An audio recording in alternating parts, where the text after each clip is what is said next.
Rate குறைஞ்சாலும் உங்களுடைய EMI குறையாம இருக்கா? அப்போ நான் சொல்றத உடனடியா பண்ணுங்க. ஆர்பிஐ தான் ரெப்போ ரேட்டை இன்க்ரீஸ் பண்றதா இருக்கட்டும் இல்ல டிக்ரீஸ் பண்றதா இருக்கட்டும் ஆர்பிஐ தான் பண்ணுவாங்க. முதல்ல இந்த ரெப்போ ரேட்னா என்னன்னா வங்கிகளுக்காக கொடுக்கக்கூடிய ஒரு ரேட்டு தான். அதாவது வங்கிகள் நமக்கு கொடுக்கக்கூடிய இன்ட்ரெஸ்ட் ரேட் மாதிரி ஆர்பிஐ ரெப்போ ரேட் அப்படின்றத ஃபிக்ஸ் பண்ணுவாங்க. ஸோ அதில் வந்து ஏற்றம் இறக்கம் உண்டாகுது அப்படின்னா வங்கிகள் நமக்கு கொடுக்கக்கூடிய இன்ட்ரெஸ்ட் ரேட்லையுமே வந்துட்டு ஏற்ற இறக்கங்கள் உண்டாகும். ஸோ அதன் அடிப்படையில் தான் நமக்கு லோனில் வந்து அமௌண்ட் வந்து குறைய போகுது, இஎம்ஐ குறைய போகுது.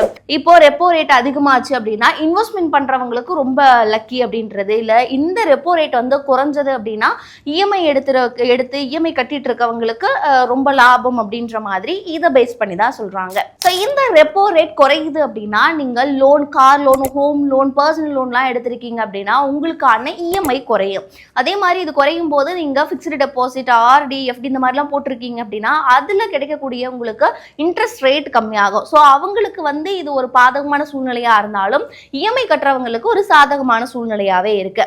ஸோ இந்த நிலையில தான் 2025 மட்டுமே கிட்டத்தட்ட 4 முறை ஆர்பிஐ ரெப்போ ரேட்டை கட் பண்ணியிருக்காங்க. ஸோ இந்த மாதிரி அதிக தடவை ரெப்போ ரேட்டை வந்து கட் பண்ண மாட்டாங்க. ஆனால் இந்த இயர்ல அதாவது 2025 4 தடவை கட் பண்ணியிருக்காங்க. ஸ்டார்டிங்ல வந்து 6.50% இருந்தது, எண்டிங்ல 5.25% வரலுமே குறைச்சிருந்தாங்க. அதாவது கிட்டத்தட்ட 1.25 அடிப்படை புள்ளிகள் வரலுமே இந்த 1 இயர்ல கட் பண்ணியிருக்காங்க ஆர்பிஐ.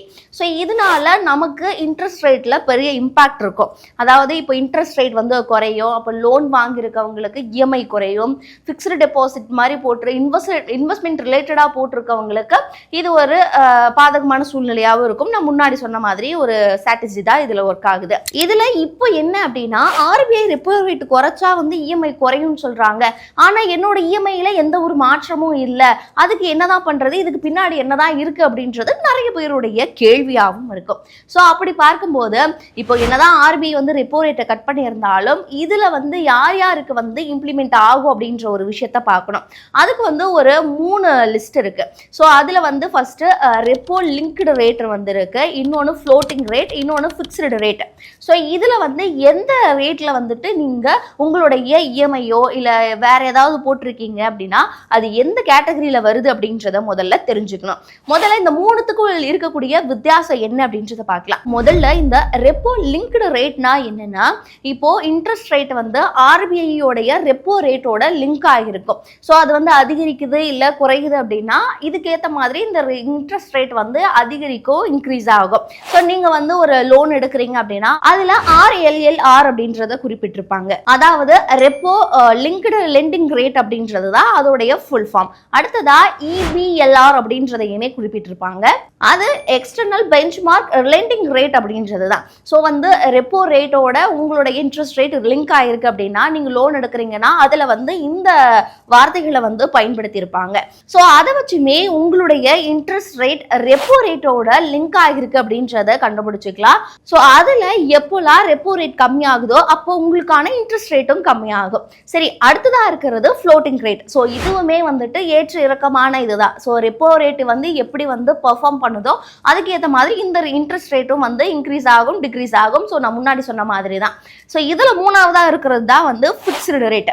ஸோ இதில் வந்து ஒன்ஸ் வந்து ஃபிக்ஸ் பண்ணி ஒரு இன்ட்ரெஸ்ட் ரேட்டில் வந்துட்டு நீங்கள் வந்து லோன் எடுத்துட்டீங்க அப்படின்னா அது முடிகிற வரலோ அதே தான் மெயின்டைன் ஆகும், ஏறவோ குறையவோ எதுவுமே ஆகாது.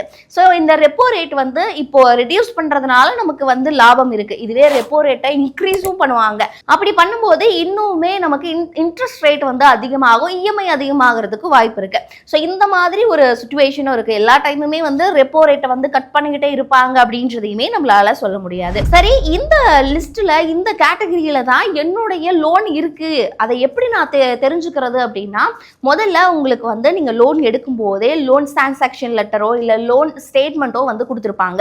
ஸோ அதுல வந்து எல்லா டீட்டெயில்ஸும் இருக்கும். ஸோ அதில் வந்து இன்ட்ரெஸ்ட் வந்து எந்த கேட்டகரியில் இருக்குது அப்படின்ற மாதிரியுமே வந்து மென்ஷன் பண்ணியிருப்பாங்க. ஸோ நீங்கள் அதை பார்த்தும் தெரிஞ்சுக்கலாம். சப்போஸ் வந்து எனக்கு லோன் டிரான்சாக்ஷன் லெட்டர் மாதிரி எதுவும் கிடையாது, இல்லை வேறு எந்த டாக்குமெண்ட்டும் வந்து லோன் ரிலேட்டடாக இல்லை அப்படின்னாலுமே இப்போது கஸ்டமர் கேர் வந்து 24 மணி நேரமும் அவைலபிளாக தான் இருக்கு. இல்லைனா நீங்கள் பேங்க் பிரான்ச்சுக்கும் போயிட்டு நீங்கள் டைரெக்டாக பேசி தெரிஞ்சுக்கலாம். ஸோ கஸ்டமர் கேருக்கு கால் பண்ணீங்க அப்படின்னா எனக்கு வந்து இப்படி ஒரு லோன் போகுது, ஸோ அந்த லோன் வந்து எந்த கேட்டகரியில் இருக்கு, இப்போ வந்து ரெப்போ ரேட் கட் பண்ணுறாங்கன்னா அது வந்து எனக்கு அப்ளிகபிள் ஆகுமா அப்படின்றதையுமே நீங்கள் கஸ்டமர் கேருக்கு கால் பண்ணி தெரிஞ்சுக்கலாம். ஸோ இதை நீங்கள் அஃபிஷியலாகவுமே ஹேண்டில் பண்ணலாம். ஸோ நீங்கள் வந்து ஒரு மெயில் மாதிரி போடலாம், இல்லை நீங்கள் அந்த பேங்க்குக்கு ரிலேட்டடான ஆப் வச்சுருக்கீங்க அப்படின்னா அதுலேயுமே வந்து லெட்டர் மாதிரி நீங்கள் ரெக்வஸ்ட் லெட்டர் அனுப்பலாம். இல்லை பேங்க்கோட பிரான்ச்சுக்கே போயிட்டு நீங்கள் எழுதின ஒரு லெட்டர் வந்துட்டு கொடுத்துட்டு இந்த மாதிரி என்னோடதை வந்து இந்த ரேட்டிங்கில் தான் இந்த கேட்டகரியில் தான் இருக்குது, என்னோடதை வந்து இஎம்ஐயை ரெடியூஸ் பண்ணுங்க அப்படின்ற மாதிரி ஒரு இமெயிலோ இல்லை லெட்டரோ நீங்கள் நேராக போயுமே வந்துட்டு சப்மிட் பண்ணலாம். ஸோ நீங்கள் அப்படி கொடுக்கும்போது கண்டிப்பாக உங்களுடைய இஎம்ஐயை வந்து அவங்க ரெடியூஸ் பண்ணி தான் ஆகணும். ஸோ இதில் இன்னொரு கேள்வியும் இருக்குது, என்னோட இஎம்ஐ தான் ரெடியூஸ் பண்ண முடியுமா, இல்லை என்னுடைய டெனூரை வந்து நம்ம ரெடியூஸ் பண்ணிக்கலாமா அப்படின்ற ஒரு டவுட் இருக்கும். ஸோ இதில் நீங்கள் ரெண்டுமே வந்து சூஸ் பண்ணிக்கலாம். ஸோ உங்களுக்கு வந்து எனக்கு வந்து இஎம்ஐ ஓகே தான், எனக்கு ரொம்ப அதிகமாக இருக்குது, ஸோ எனக்கு அந்த அமௌண்ட்டை கம்மி பண்ணால் போதும் அப்படின்னு நினச்சிங்கன்னா நீங்கள் இஎம்ஐ கம்மி பண்ணிக்கலாம் அப்படின்னு சொல்லிட்டு நீங்கள் லெட்டரில் கொடுக்கலாம்.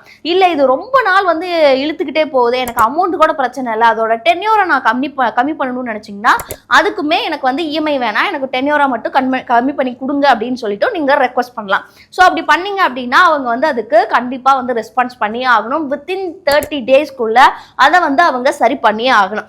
அப்படி பண்ணலை அப்படின்னா நீங்கள் ஸ்ட்ரைட்டாக ஆர்பிஐலேயே வந்து கம்ப்ளைண்ட் பண்ணலாம். ஸோ ஆர்பிஐக்கு நீங்கள் கம்ப்ளைண்ட் பண்ணிட்டீங்க அப்படின்னா ஆர்பிஐ ஸ்ட்ரைட்டாக பேங்க்குக்கு வந்து அதுக்கான இன்ஸ்ட்ரக்ஷன் இல்லை பேங்க் மேலே ஆக்ஷன் எடுக்கிறதுக்கான ப்ரொசீஜர்லையுமே ஈடுபடுவாங்க. ஸோ நீங்கள் ஆர்பிஐக்கு கம்ப்ளைண்ட் பண்ணணும்னா வெப்சைட் இருக்குது, அந்த வெப்சைட்லையுமே நீங்கள் வந்துட்டு கம்ப்ளைண்ட் பண்ணிக்கலாம். இதெல்லாம் இருந்தாலும் இங்கே நம்ம கவனிக்க வேண்டிய இன்னொரு விஷயம் இருக்குது. என்ன அப்படின்னா இப்போது ஆர்பிஐ வந்துட்டு ஃபிக்ஸ் பண்ணுற ஒரு ரேட்டை தாண்டி வங்கிகளுக்கு வந்து ஸ்ப்ரெட் ரேட் அப்படின்னு சொல்லக்கூடிய ஒரு ரேட் இருக்குது. அது வந்து 2.50% வரலும் இருக்குது. இது எதுக்காக அப்படின்னு பார்த்தா இது வங்கிகள் வந்து தனியாக போடுறது, அதில் தான் பிரான்ச்சுக்கான செலவாக இருக்கட்டும், இல்லை ஸ்டாஃப்ஸுக்கு கொடுக்கக்கூடிய ஒரு சேலரியாக இருக்கட்டும், அதோடைய ப்ராஃபிட் இல்லை அதில் ஏதாவது லாஸ் ஆகுது அப்படின்னா இதை வச்சு தான் மேனேஜ் பண்ணுவாங்க. ஸோ இது வந்து எல்லார் மேலேயும் உடனே அப்படியே போட்டுற முடியுமானா அதுவும் இங்கே ஒரு கேள்விக்குறி தான். ஏன் அப்படின்னா இப்போது இதுக்கு முன்னாடி வரலும் அவங்க வந்து மேனேஜ் பண்ணுறதுக்காக இந்த ரேட்டை வந்து ஃபிக்ஸ் பண்ணிட்டு இருப்பாங்க.